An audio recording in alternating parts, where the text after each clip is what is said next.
да туугандар. Могу Мирланга окшогон сөздү аздектеп ушунтип эл журттун кемпир абадты сактап калган, орто токойду сактап калган, ушуларга элди чогултуп баарын коркпостон айтып жаткан жигитти биз колдошубуз керек болуп атат да. Мен кош колдоп колдойт элем. Болгон азыр тияк бияка барып жүрүшкө бензин да кымбат, акчаң да кымбат болуп, жашооң да кымбат болуп жатканда ушунчалык бийлик ого өтөрбүз езип атат да. Ушундай кымбаттатып койсоң, булар эч жака жыла албай калат, анан ушундай болот деп. Жок, биз мекенибиз үчүн өлгөнгө даярбыз да, туурабы? Чынын айтканда, жаштар ошого бара турган. Мен жаштардын ийгилигине мен кошулам. Мисалы үчүн жанагы ушу жанагы Мирланга окшогон жигиттерибизди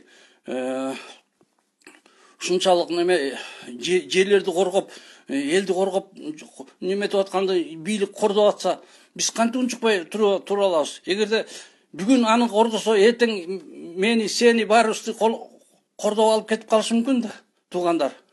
Ошондуктан Мирланга эртең барып сотун эми үчүн жаткызды, эми үчүн каалагандай кыла беришет. Аны тиги Жапаров антип жаткан жок беле. Мен ырдап жүрдүм, анын жанагы газды алган, жаша казуучу газын да жуттум. Өзүм канча жолу алардын бир туугандарынан бир тыйын алчу эмесмин, анткени барып туруп, ошо жок дегенде, ошо чыгып келсе жанагы айткан убадаларын баарын кылат деп мен ошого ишендим эле. 180 градуска айланып туруп, ишеничсиз нерселердин баарын жасап аткандан кийин мен кантип ишенем ошо бийликтин немесине, эртең алдап кетпейт деп. Мен ишенбейм эч качан. Эгерде чындап айтканда аксакалдык сөзүмдү айтып атам, туугандар. Ишенүүгө болбой калды.